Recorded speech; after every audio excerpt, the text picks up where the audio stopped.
présente, c'est ça? Oui, je viens tout à l'heure. D'accord.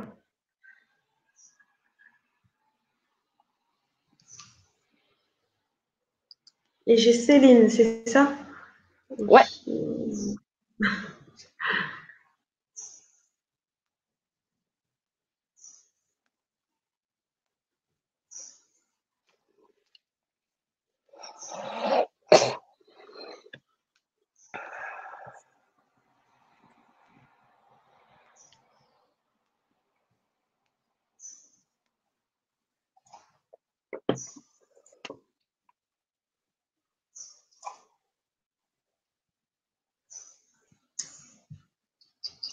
Hello, est-ce qu'on a tout le monde?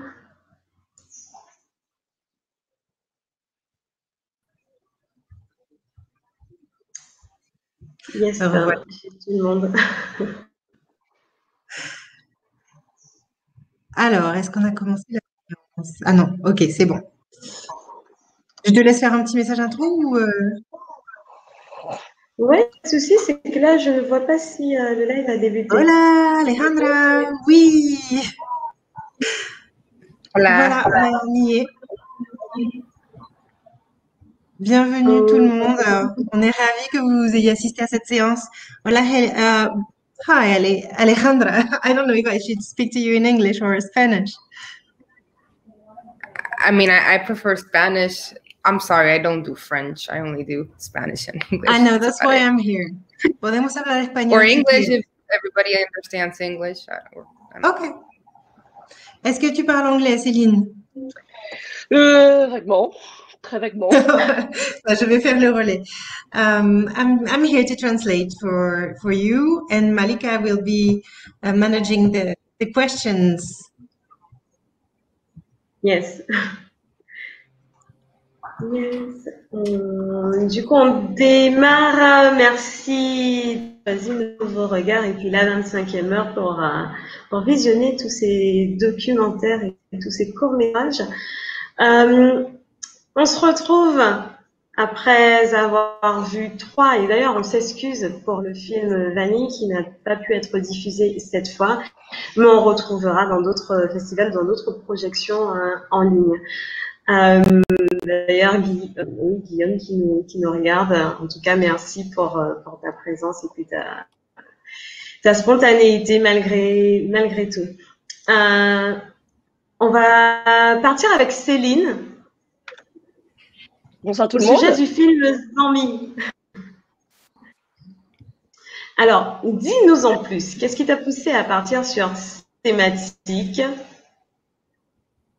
Alors, tout simplement, déjà, Zanmi, je crois que c'est un petit peu un ovni sur les festivals, en tout cas sur les festivals généralistes, puisque Zanmi, l'histoire de ce film est très particulière. Déjà, c'est un film qui devait pas forcément voir le jour, puisque à la base, c'est l'association Cap Caraïbes que je représente, une association martiniquaise qui lutte contre les LGBT-phobies, c'est-à-dire toutes les discriminations liées aux identités amoureuses différentes. Et donc, j'avais contacté, c'était en octobre 2018, Nadia Charlery, que vous connaissez, qui est une réalisatrice de renom, pour qu'elle puisse mettre en place donc des ateliers d'écriture de scénarios à l'attention de notre public. Et en fait, c'est un petit groupe d'une dizaine de personnes donc qui s'est constitué. Et à raison d'une heure et demie pendant 3 mois, on a pu bénéficier de l'expertise de Nadia, qui a guidé un petit peu voilà, ses participants sur l'écriture d'un scénario. Donc, bien sûr, ce qui était intéressant aussi, c'était que eux pouvaient confronter leur propre expérience, leur propre vécu, leur souffrance, tout ce dont ils ont pu être victimes, et donc donner vie à des personnages. Et je crois que c'était la première fois que déjà Nadia réalisait un court-métrage qu'elle n'avait pas écrit. Donc, toutes les deux, on s'occupait de la réadaptation un petit peu des dialogues, mais en tout cas, c'est vraiment partie de ces ateliers-là. Et pour tout vous dire, on n'avait pas du tout le budget pour passer à la réalisation. Hein. Ça devait rester vraiment en l'état. Et puis, il y a eu une telle émulation vraiment de ce groupe qui s'est créé. Et puis, je crois que j'ai trouvé en Nadia une alliée très forte avec des convictions pardon, aussi profondes que les miennes. Et donc, on a déplacé des montagnes. Alors, elle, encore plus que moi, parce qu'il a fallu convaincre, bien sûr, les équipes techniques, les équipes artistiques que je salue. Alors, je vais pas peut-être trop vous en dire non plus. Je vais attendre quelques questions. Mais voilà, en tout cas, la jeunesse de Zambi. D'accord. Alors, est-ce que ça a été, c'est pas la première projection au sein du festival Nouveau Regard? Je ne crois pas. J'ai plus le programme sous les yeux. Alors, pas au sein du festival. Ce que je veux dire, est-ce qu'il y a eu d'autres projections à part dans ce festival?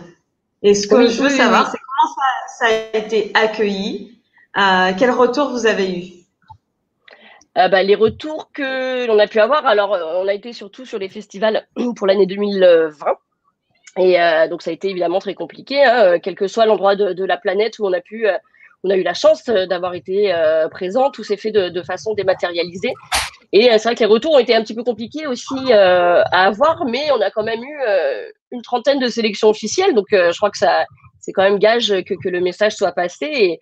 Et ce qui nous touche énormément, c'est qu'on a été aussi présent dans d'autres pays de la Caraïbe. Et la plupart de nos sélections se sont faites sur des festivals généralistes et pas forcément, sur des festivals LGBT. Et donc, c'est en ça qu'on est vraiment très, très heureux que notre message soit passé finalement. Pardon. D'accord. En tout cas, chapeau. Un beau jeu de rôle, un beau jeu d'acteur et également d'écriture.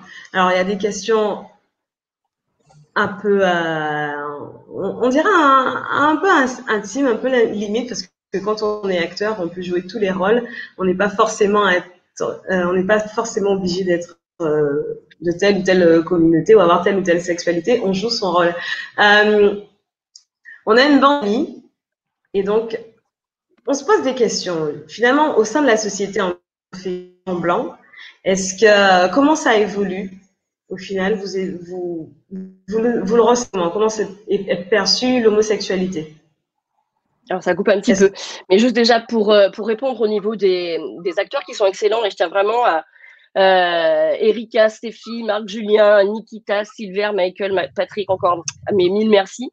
Parce que déjà, on a eu un casting 100% martiniquais, ce qui n'était pas non plus évident par rapport à la thématique abordée.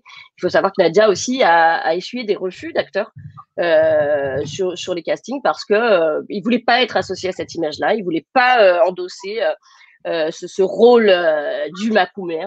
Et justement, ça prouve bien le regard et le poids de la société encore aujourd'hui. Et que ce soit en Guadeloupe, en Martinique, on est sur des territoires insulaires et les discriminations sont bien plus présentes, insidieuses qu'ailleurs, et les difficultés sont d'autant plus multiples justement du fait de notre géographie. Et voilà, donc on essaye nous d'aider au maximum.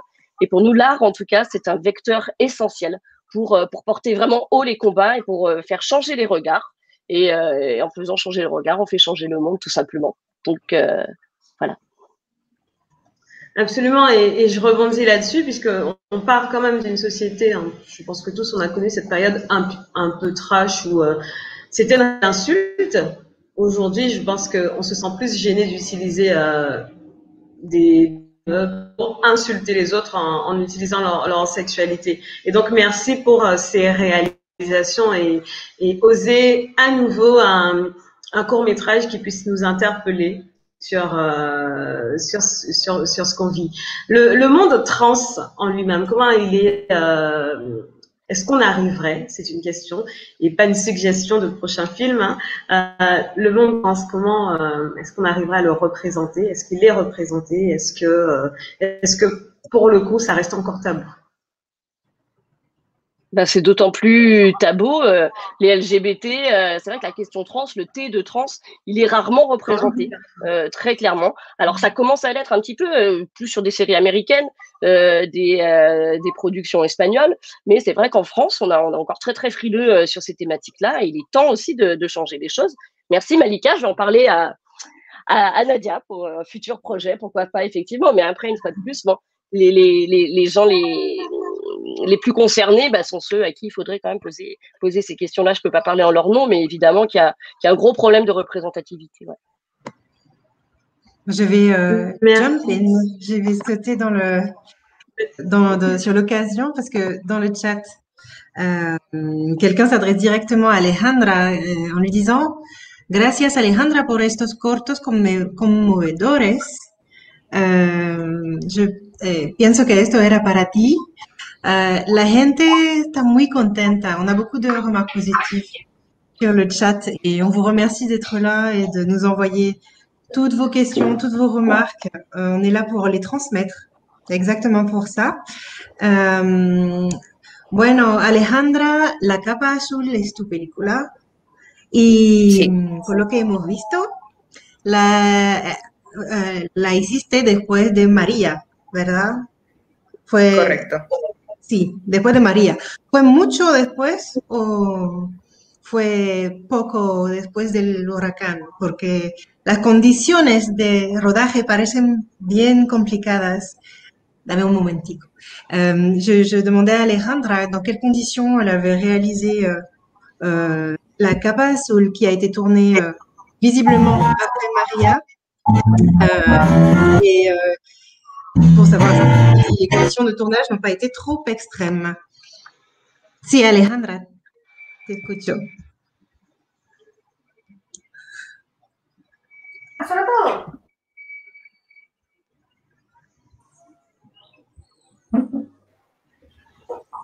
Can you hear me? Hola, ¿Me Julia. escuchas? Hello, hello. Ok. Sí, te escucho. Hola. Pues sí, el corto lo grabé, fueron 8 meses después del huracán. Wow. Y lamentablemente todavía había gente viviendo así y sin luz. Wow. Le film a été tourné 8 mois après le passage de Maria et il restait encore des gens qui vivaient dans les conditions que vous avez vues dans le court-métrage sans électricité. 8 mois plus tard. Sí. Sí, y digo, obviamente, pues yo tuve que alquilar nada más ¿cómo se dice?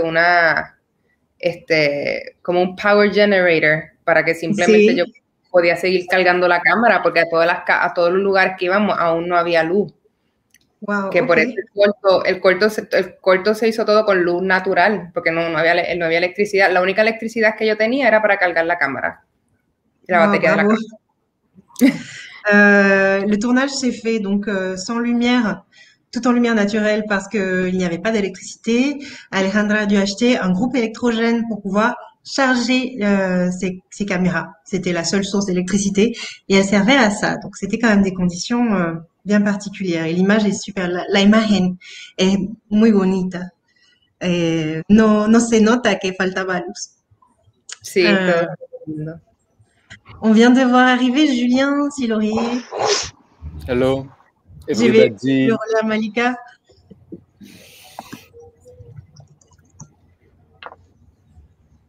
Ah, Malika parle sans micro.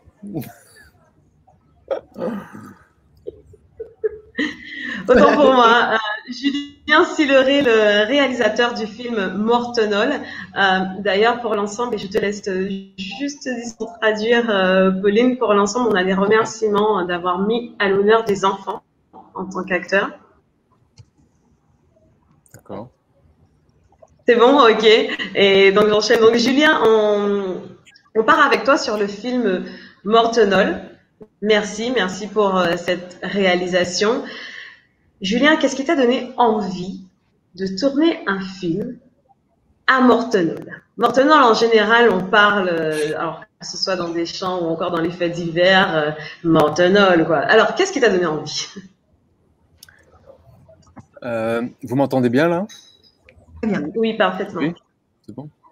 Qu'est-ce qui m'a donné envie? Mortenol, c'est une cité qui est très connue en Guadeloupe. Donc, moi, après avoir fait 3 films dans la campagne guadeloupéenne, j'avais tourné surtout à Port-Louis à Morne-à-l'Eau, j'avais envie de changer d'univers. Donc, Mortenol, c'est très vite devenu un endroit que j'avais envie d'explorer parce que je connaissais bien Loricisque, enfin, j'avais des amis à Loricisque et au Laurier, donc qui sont 2 quartiers voisins quand j'étais petit, mais je connaissais personne à Mortenol. Donc, d'abord, j'avais envie d'aller à la rencontre de ce quartier. Et au moment où j'ai eu envie de faire de faire un film là-bas, il y a un fait divers, un jeune d'un quartier qui s'est pris une balle d'un jeune d'un autre quartier. Donc ce fait divers est survenu et donc ça m'a donné l'idée de raconter l'histoire d'un deuil à Mortenol. Parce que ce jeune qui a pris une balle était lié à Mortenol. Il n'était pas de Mortenol, mais il était lié à Mortenol. Donc voilà, c'est une mort dans ce fait divers qui m'a donné l'idée de ce récit parce que moi je fais des films beaucoup sur le deuil, donc c'est un truc qui m'obsède.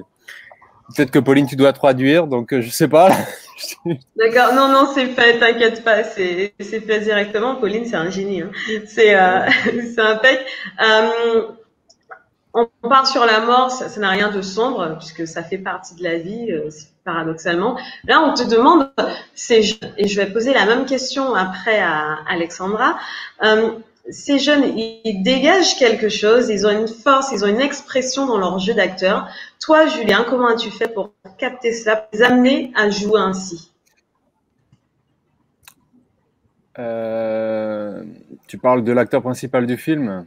L'acteur principal et puis son ami aussi. Marno. Comment je les aime? Écoute, tout ça, je pense que c'est pareil pour mes collègues ici. Tout se joue au casting, quoi.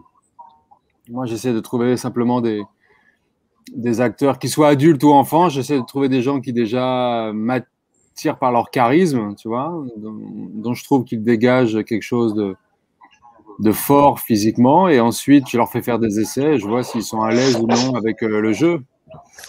Voilà, je vois s'ils correspondent aussi à mon personnage. Et s'ils ne correspondent pas au personnage que j'ai écrit, eh bien, je change le personnage que j'ai écrit pour qu'il ressemble à l'acteur que j'ai trouvé, si je le trouve formidable.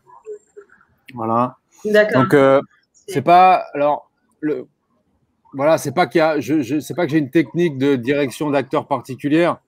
C'est que je cherche surtout des personnalités fortes et ensuite j'essaie de voir s'ils sont à l'aise avec la caméra ou pas. Bien sûr, on fait des répétitions, mais je travaille beaucoup en improvisation, entre guillemets. Donc, voilà. J'essaie de trouver des gens qui sont bons, qui ont un potentiel d'acteur, quoi, qui ont un potentiel pour jouer. Et après, je tisse là-dessus, quoi. Voilà. Moi, ce que j'apporte, c'est quelque chose en plus sur des personnalités. Je les forme un petit peu. J'essaie de polir, en gros, des personnalités, mais voilà. Je ne fais pas un travail d'acteur comme avec des comédiens professionnels. Ok, on pose la même question, du coup, à Alexandra. En mi caso, el niño se llama Janiel. Él nunca había actuado antes. Pero obviamente mi casting director encontró a esa joya porque sin él el corto no funciona. So, todo es un talento natural que él tiene y lamentablemente paro para que después sigas traduciendo. Sí, por favor. Okay, perdón. Non, ça va. Donc le petit Daniel qui joue dans le film d'Alejandra n'avait jamais joué avant. Et il a été trouvé par le directeur de casting. Donc c'est très important. Ce rôle est très important. Sí, por favor. Y yo lo audicioné de un barrio de Puerto Rico que sufrió mucho del huracán, que lamentablemente para el niño, más que actuar, fue revivir esos momentos. Il a été casté dans une zone très endommagée, sinistrée de Puerto Rico. Et donc, ce petit garçon a dû revivre des moments très difficiles pendant le tournage. Plus que jouer, il a revécu ces choses difficiles. Y no ha surgido algún trauma, no ha sido muy difícil psicológicamente para el niño. No, gracias a Dios, claro, obviamente hubieron etapas, ¿verdad? Creo que todo ser humano, incluyéndome a mí, hubieron etapas que mentalmente no estábamos bien saludables, pero gracias a Dios con el amor de la familia y gracias a Dios pues pudimos salir de ese evento traumático y aquí estamos. Así, sí. Pero como todos nosotros vivimos en el Caribe y claro. Ustedes también han pasado por huracanes, así que...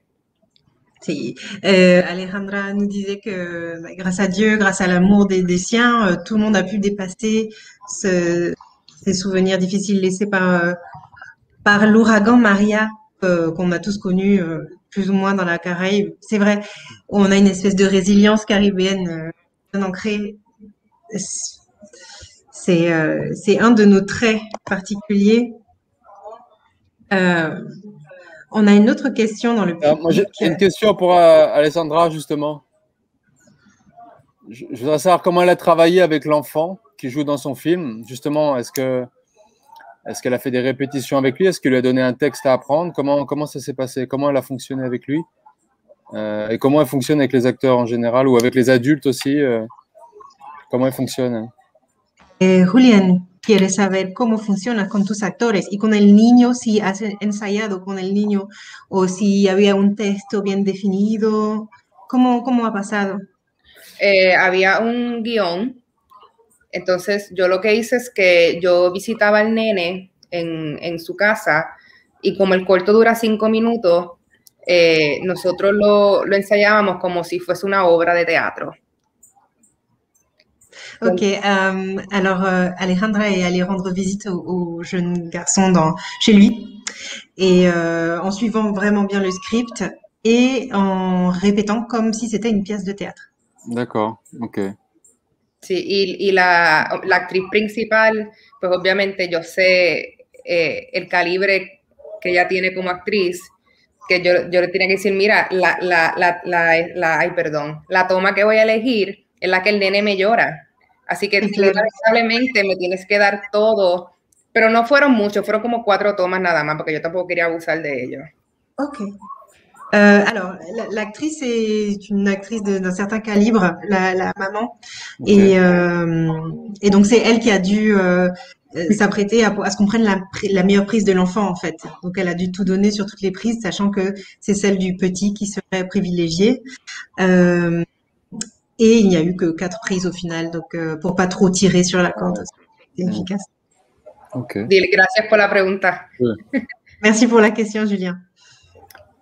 Okay. Je reviens sur Julien, Pauline. Du coup, tu as une question au sujet de Mortenol.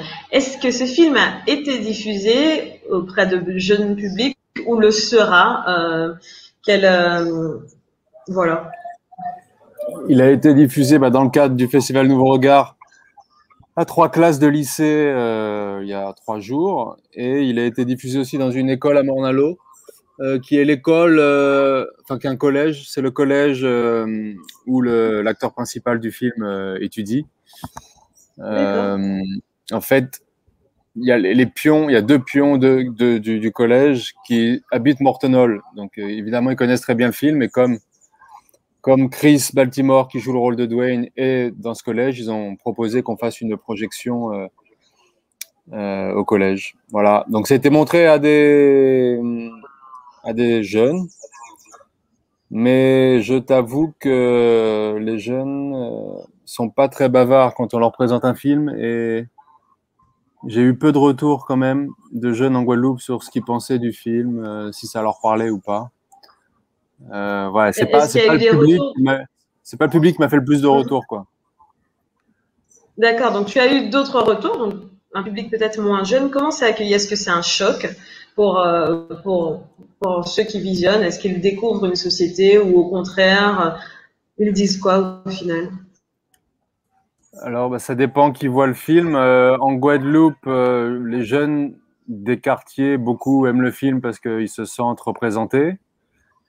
D'autres, j'ai eu des retours avec un peu plus de réserve de gens de Mortenol aussi, c'est l'histoire que je raconte, ça parle de deuil en fait, mais le récit est concentré sur une histoire de vengeance, prenant pour contexte la violence dans ces quartiers. C'est une violence qui est peut-être marginale au quotidien, mais telle qu'elle est représentée dans le film, mais elle colle à la peau de ces quartiers. Donc il y a des gens de Mortenol, mais c'est vraiment une minorité de gens que j'ai senti un petit peu gênés par le fait que le film véhiculait encore cette image-là de ce quartier.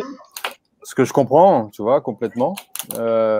Après, j'ai quand même fait le film parce que, comme je t'ai dit, c'était l'histoire, je l'ai tirée d'un fait divers. Elle est inspirée par un fait divers et un fait divers qui m'a touché. Donc, comme moi, je fonctionne à l'émotion, j'avais sincèrement envie de raconter cette histoire-là, une histoire de deuil qui n'arrive pas à se faire.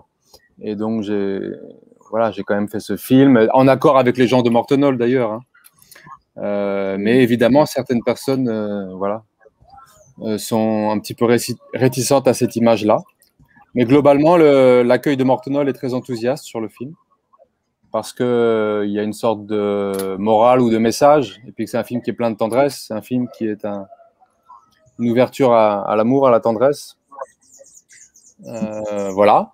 Et en France, le retour qu'il y a eu, c'est que globalement, les gens sont surpris parce qu'ils ne sont pas habitués à voir cette image-là de la Guadeloupe, quoi. Ils ont une image encore très carte postale de ce pays. Du coup, les gens découvrent ça avec surprise et intérêt, du coup. Ils se rendent compte que dans la Guadeloupe, il y a aussi des problèmes sociaux, quoi. Et puis, il y a des quartiers avec des problèmes souvent similaires à ceux de la France. D'accord.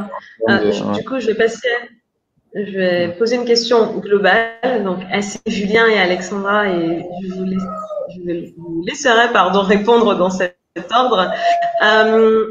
Lorsqu'on fait un film où, même si on écrit, c'est une fiction, mais on vient parler de faits de société, comment ça se pose, qu'est-ce qu'on ressent et qu'est-ce qu'on a envie de transmettre? Est-ce qu'on a envie juste d'écrire un film ou est-ce qu'on est dans un travail ou dans un devoir de transmission, d'amener un peu sa pierre à l'édifice de la société? On va commencer avec Céline. Nous, la réponse est évidente, hein, dans le sens où ce film est parti d'une action associative justement qui est engagée dans la société martiniquaise et même au-delà de ça dans la Caraïbe, pour répondre quand même à une problématique qui est terrible, qui est celle de l'homophobie, de LGBT-phobie. On en meurt encore aujourd'hui. On a encore eu une tentative d'assassinat en octobre 2020. Voilà, en Martinique. Donc l'idée de ce film, c'est de mettre en avant ces gens qu'on se plaît à invisibiliser au quotidien, puisque généralement, mais que ce soit en Guadeloupe, en Martinique, c'est même bagaille, c'est-à-dire que c'est en bafeille, et que surtout, il faut pas qu'on voit cette réalité-là, alors qu'elle existe évidemment. Et le fait d'avoir fait ce film aussi, justement, c'est pouvoir déclencher des discussions sur ce qu'il en est réellement, et puis peut-être réfléchir un petit peu à comment on peut être amené à vivre ensemble tout simplement et en bonne intelligence et dans le respect de chacun, quoi. Merci. Je ne sais pas si j'ai répondu. Ouais. Parfaitement, Julien. Oui, c'est vrai que moi, l'implication sociale du film, elle est moins directe que dans Zanmi. C'est plus le contexte. Moi, ma motivation première, c'était de raconter une trajectoire intime. C'était de parler d'un moment de vie d'un jeune adolescent, d'un passage, hein, comme dans beaucoup de films et comme dans beaucoup de films qui traitent de l'enfance, c'était de parler d'un moment initiatique, d'un moment dans le deuil et d'un passage d'un état à un autre, un passage à l'âge adulte, quoi, tout simplement. Et après, c'était ça l'objectif premier, c'était de faire un film là-dessus avec des jeunes de quartier, mais c'était pas le message politique ou social sert de contexte, mais il n'était pas, c'était pas l'enjeu premier de cette action de cet acte cinématographique. Voilà. Et pourtant, il y a un réel impact. Bien sûr, ça en découle, c'est nécessaire, c'est obligatoire. C'est-à-dire qu'il y a plusieurs couches dans un film, mais il y a plusieurs couches. On va Alexandra et Pauline.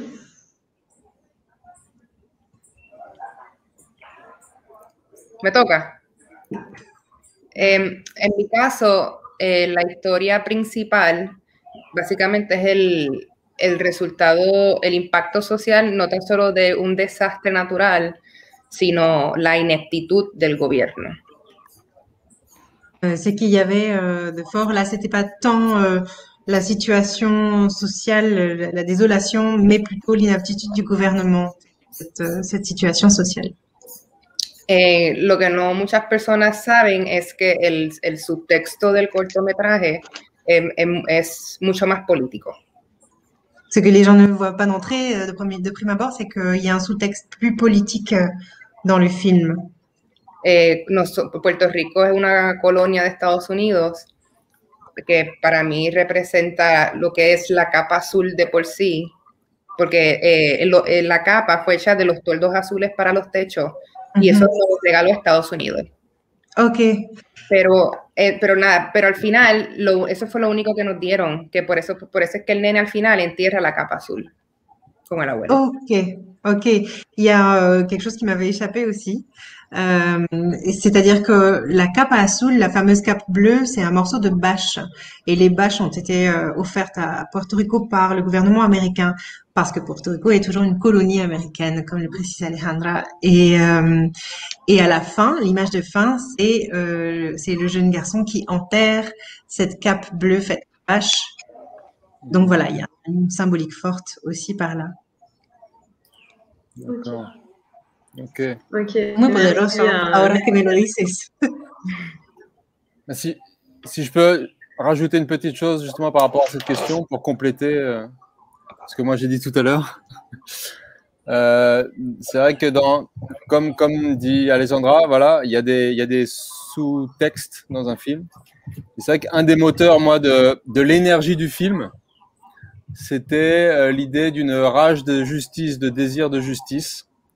Et c'est quelque chose que j'attache en fait au peuple guadeloupéen. Et je crois que le film est venu aussi après des mouvements de grève qu'il y avait eu en Guadeloupe qui étaient assez forts. Je ne sais même plus lesquels c'est exactement, mais je sais que je regardais pas mal de vidéos, comme maintenant je suis en France. Je suis tout le temps à l'actualité de la Guadeloupe sur les réseaux sociaux et c'est quelque chose qui me marque à chaque fois, ce désir de reconnaissance, mais de justice aussi.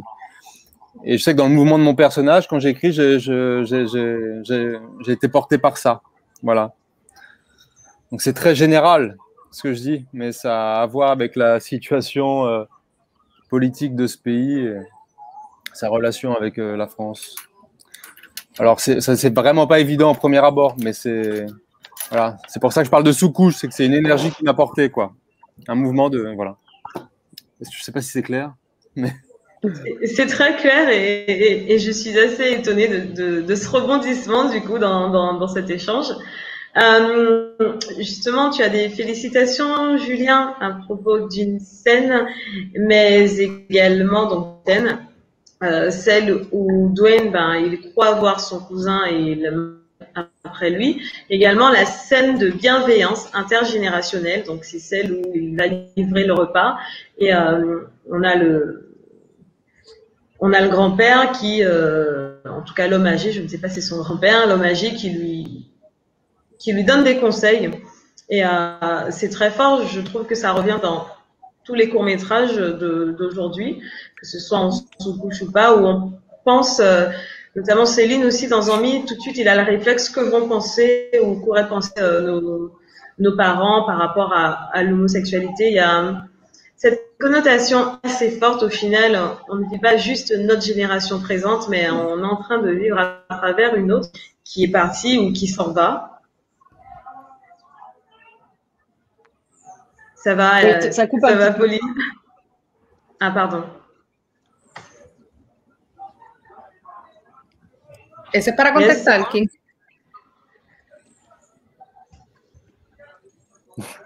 C'est bon, tout le monde m'entend? Je sais pas.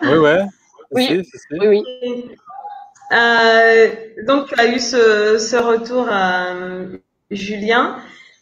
Et puis, donc après. Si je peux répondre rebondir encore là-dessus. Pour moi, c'était pas cette scène, c'était pas pour. Je posais pas trop pour moi cette question intergénérationnelle. C'était plutôt pour essayer de montrer quand même qu'il y a qu'il y a de la solidarité dans ces quartiers. Et je voulais juste à ce moment-là.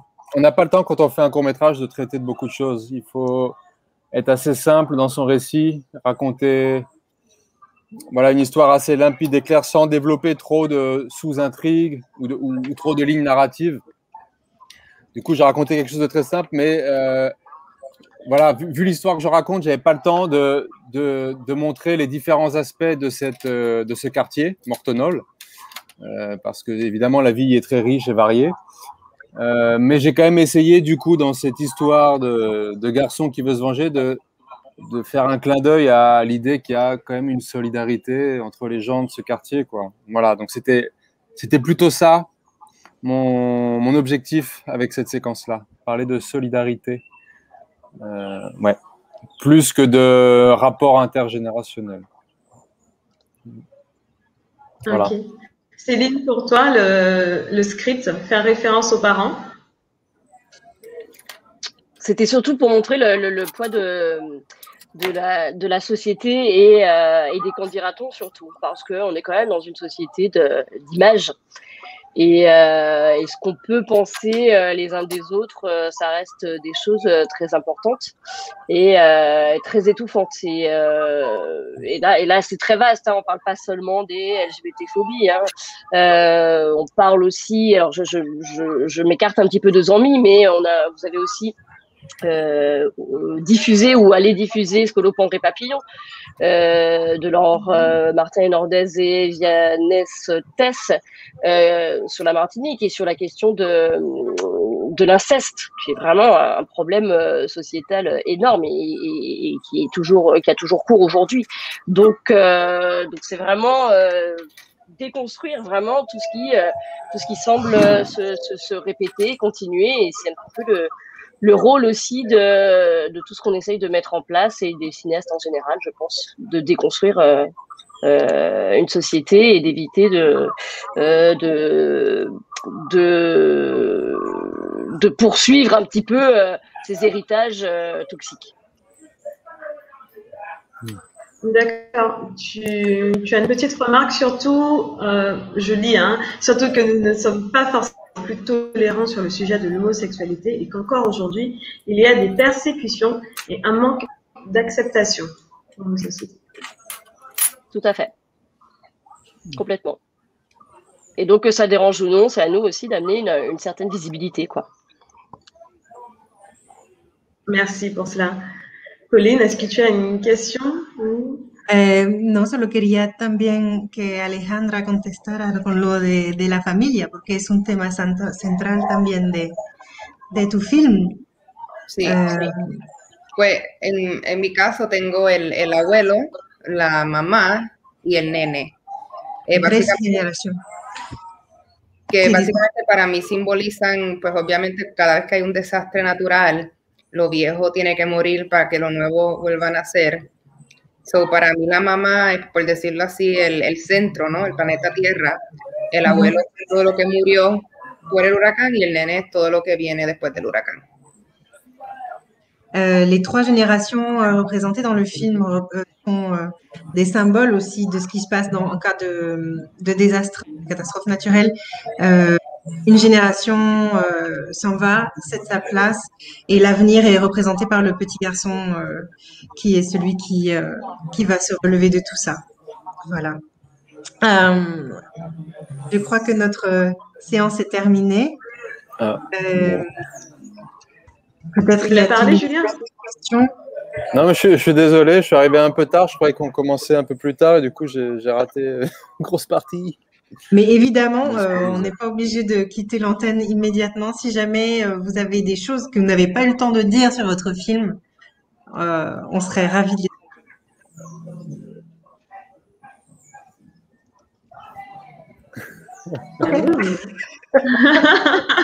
Tout a été dit en images. En tout cas, merci à vous pour vos productions, pour vos réalisations. Merci d'apporter un nouveau regard sur les sociétés dans lesquelles vous évoluez, que ce soit à Porto Rico, en Guadeloupe, en Martinique, et également en Guyane, qui n'a pas pu être avec nous dans ce chat. Mais merci de continuer à faire vivre le 7e art à travers des fictions, des documents, des courts-métrages. Merci à vous, spectateurs d'ailleurs, Canada, France, ou encore que sais-je. En tout cas, merci de faire vivre ce festival à travers vos connexions. Merci à la 25e heure. Et Pauline, merci pour ton génie traducteur. Ouais, Mais bravo. merci beaucoup à tout le monde et suerte. Merci. On se À retrouve bientôt. où, juste pour savoir, on se retrouve où chacun de vous, vos prochaines projections? Vous avez déjà une idée? Dans le cadre du festival, tu veux dire? Non, d'autres festivals ou d'autres projections, est-ce qu'on vous retrouve ailleurs? Alors nous, au mois de mai, on doit être sur un festival LGBT allemand. Oh, cool. D'accord. Alors en plus, il y a aussi eu pas mal de festivals sur lesquels on ne s'était pas inscrite et des organisateurs ont vu Zanmi justement sur certains festivals et nous ont contactés après en direct pour pouvoir les diffuser sur les leurs. Cool. Donc, ouais. Ça, c'est bien, bravo. Ah, ça c'est génial. Merci beaucoup. Moi, j'ai terminé un peu mon tour des festivals. Voilà, j'ai fait à peu près une année de festival un petit peu partout. J'ai pas pu accompagner le film à cause de la Covid, mais voilà. Donc, je suis en train de terminer. J'ai encore un festival en France, à Aubagne en juin, et voilà. Peut-être d'autres encore, mais je crois que principalement c'est ça. Ouais. D'accord. ¿Y tú? Bueno, en mi caso la capa lleva ya 3 años. So, Ok.